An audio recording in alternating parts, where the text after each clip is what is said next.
All right, so I'm going to do something a little bit similar where I'm going to talk about some previous and ongoing projects that have led me to the project I'm planning on doing here.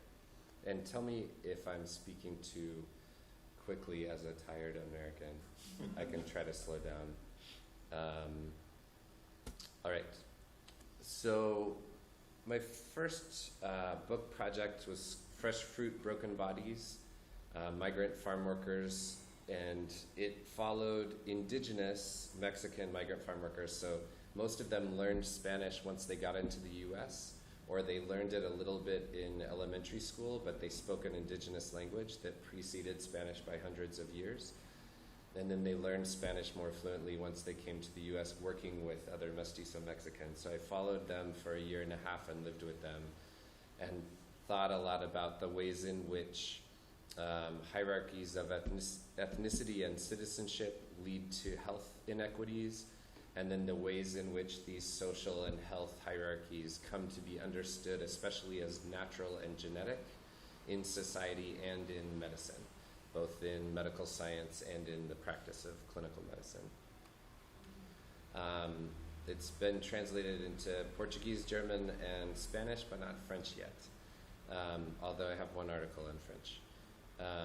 But the part of it that led me to this next project was looking specifically at the ways in which physicians and nurses came to understand ethnic difference through genetic lenses, such that social inequalities, housing, labor, etc., then become natural and taken for granted, and not only not questioned, but even sort of supported by physicians and nurses. Then I worked on a project, actually one of these articles, the one on the right, I co-authored with Daniel, who I've never met until today. Doing something sort of similar, where I spent time in Berlin during what now in Berlin is called the long summer of migration, working with Syrian refugees and thinking through what was going on there, and writing an article with Syrian refugees, which was super interesting to do. Thinking some about the ways in which people are understood to be deserving or not, based on ethnicity, language, different things, and the photos.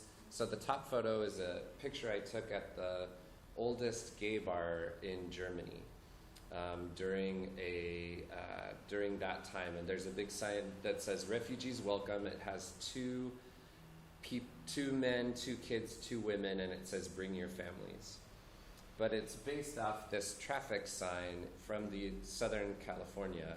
So in the US, the only caution signs with a silhouette are of non-human animals. So in Minnesota, it would be a moose. In Iowa, it would be a cow. In California, it's usually a deer, because they might be crossing the road and you shouldn't hit them. This is the only, there's also a different one, a flashing one with kids going to school, but the only one that's just a caution sign with a silhouette is these people running note that the woman is dragging a kid. So Mexicans are becoming non-human animals in this visual representation, but then in Germany, the people who are aware of that Southern California dehumanization are taking it and kind of remaking it and queering it. But then also thinking through biopower and race as a way to think about, regardless of whether you're a refugee or a migrant, you're other and potentially a danger. And here are some xenophobic events from that year, including the lower one was when the mayor of Cologne, she was running for mayor at the time, she spoke about how Cologne needed to welcome refugees, and then she was stabbed.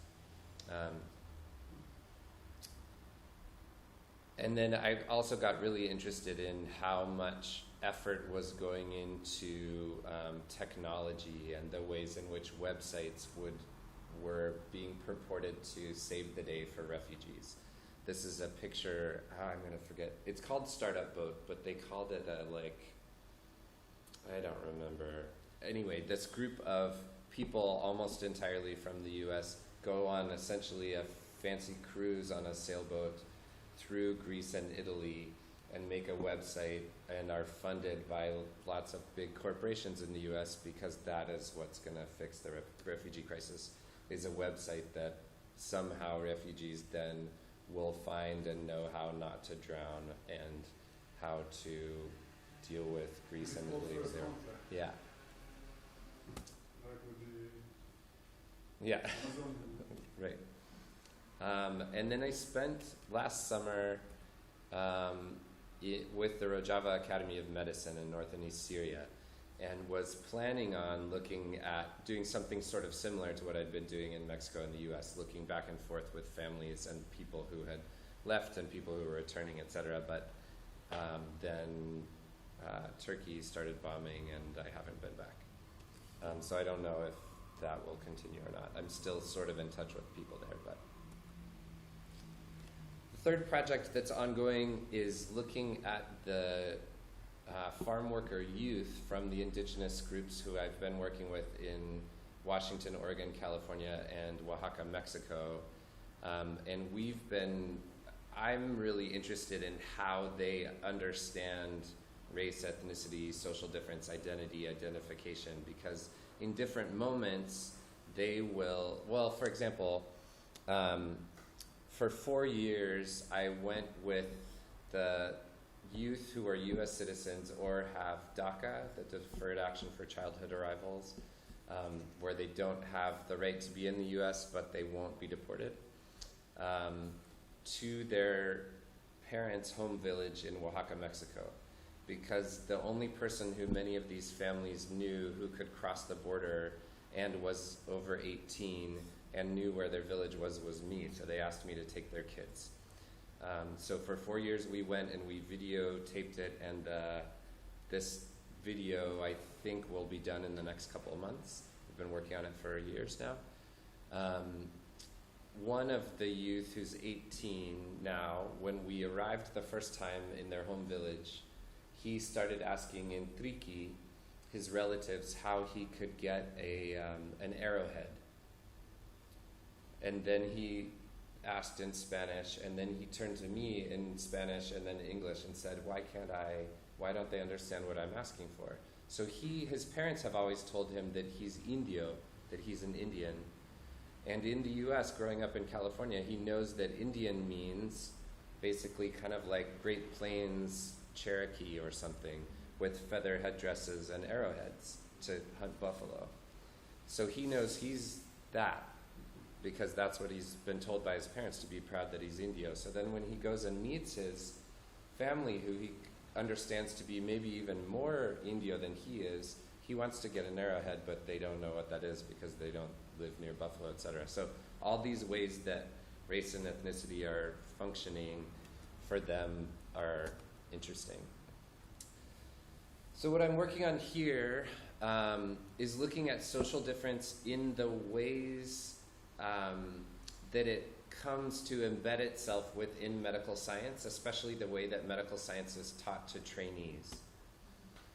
There hasn't been very much social science or humanities research on medical training. There was a lot in the 1980s and 1990s, and there hasn't been so much since then.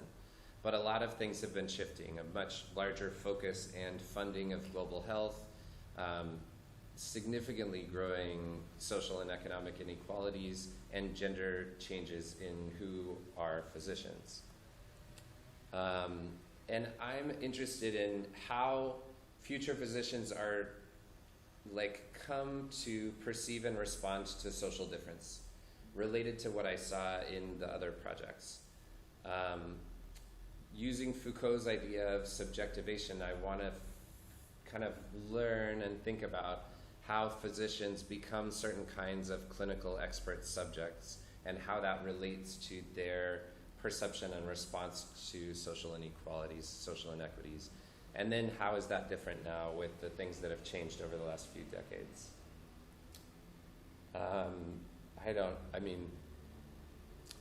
You could just, can you read it at all?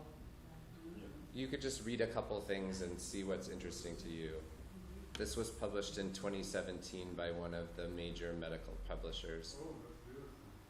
So Yeah. it's a guidebook how to deal with different people who are in pain? Yeah, it's a guidebook on how to deal with different people who are in pain, but it's obviously also a guidebook to what is ethnicity, what is culture, what should you think about different people, what's normal and natural for someone to do and someone else not to do. There are a lot of things on here that stand out. For example, less than 50% of Arabs are Muslims, less than 50% of Muslims are Arabs. Asians make up more than half of the world's population and are really different from each other, but they're all lumped together. Also, white is not a category.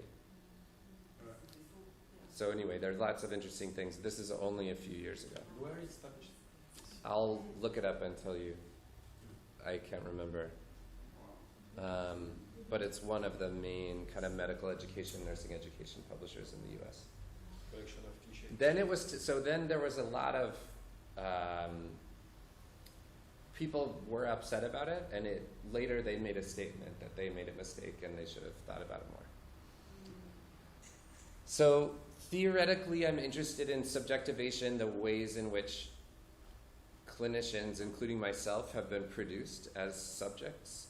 I'm interested in how that happens bodily, the bodily production of subjectivation, so tell me if I'm going too fast too, because I'm used to, okay. How the clinical gaze is produced, how positivism, in essence, scientific positivism is produced in medical trainees who come in as oftentimes kind of humanists and through what is considered evidence in evidence-based medicine end up becoming more scientific positivists. Thinking through recent theorizations of care and the ways in which violence and care are often actually much more intermingled than we realize. And then especially looking at what's been going on in the last maybe 3 years or 4 years within biomedicine related to social change and social reproduction. I'm going to move. So most of this has been me and a colleague of mine taking field notes during all of our training and interviewing each other and tape recording conversations during every rotation. But it's also been interviews with other trainees along the way. But the majority of the notes that I have that I'm looking over are from me and Maya and our transcribed conversations. And that's a picture of me as an intern because we had to wear ties, but I didn't like wearing a tie, so I wear a bow tie. And that's Maya in the upper left. So the things that have been standing out as I've begun to read through this are the ways uncertainty leads to different emotions as a trainee, the ways time is experienced and how that shifts, the ways capitalism structures medicine and training in the United States and the experiences of time, the way gender plays out in medicine, especially the ways in which doctors are often understood to be the only subjects. Often nurses are not talked about as subjects and patients aren't, even by Maya and myself when we're talking to each other, though we're both anthropologists.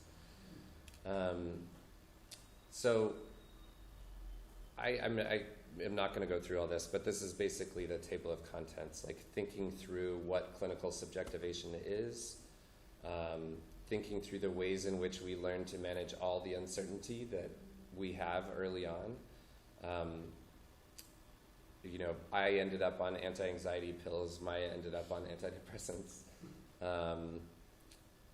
I've already written this chapter looking at the ways in which we learn to transform patients into cases that pre-exist the patient and what that then does to the patient's actual treatment and experience. Looking at the ways in which doctors dehumanize patients but in the process are dehumanized, and using specific episodes that happened. So in the US, there's something called physicianship, which that word doesn't really exist, but you can be kicked out of a medical school or kicked out of a class if you don't show good physicianship.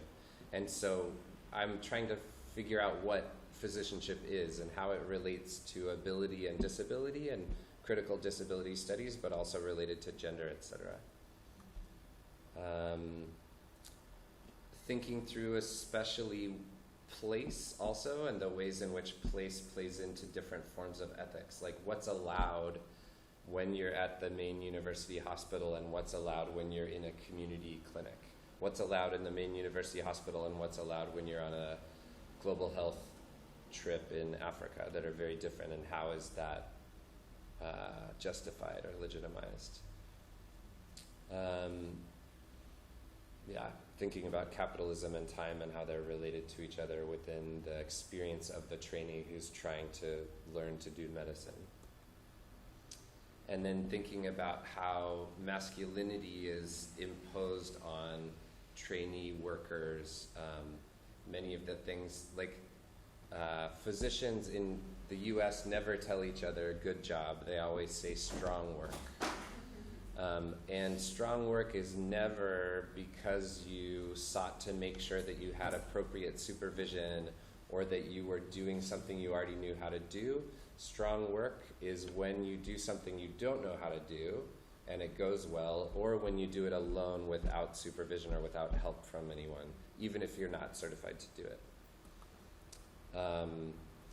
And then I've been involved for the last chapter, I'm looking specifically at the development of white coats for Black lives, which started in San Francisco at the medical school where I'm also on faculty. And then now this movement that's been active maybe over the last year only in the US. Boston and San Francisco are the two places I know of, I'm sure it's elsewhere, to get rid of race-based adjustments for the GFR, which is the kidney function test. So in most labs, and I'll have to look at whether that's true in France, the number you get is based on what your ethnicity is. The number is actually calculated differently.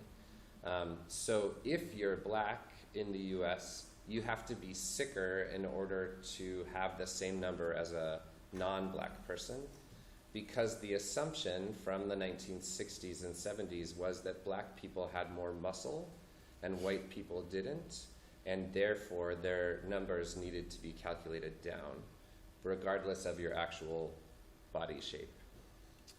So I want to talk about these movements to change things, to think about when do and they're all by medical students and residents who are pushing for these changes, to think through how do these inequities and differences then become denaturalized so that they're noticed and pushed against. And I've been part of this structural competency thing. So in the US and Canada, all health professions all universities are accredited based on different competencies, and none of the competencies have anything to do with social, economic, political factors. So we've been telling them, you should have a structural competency, meaning social structures. And so we've been developing curricula and doing trainings, and this is actually finishing this year in 2020. I proposed to the New England Journal of Medicine, which it turns out has never had a special issue or a guest-edited series in the history of the journal, and the impact factor is higher than any journal in any field in any country in the world, so it's rather influential. So we proposed to them that they needed to they always teach through cases of a patient, and that they needed to have cases that were analyzed by a social scientist or humanities scholar instead of always by a physician.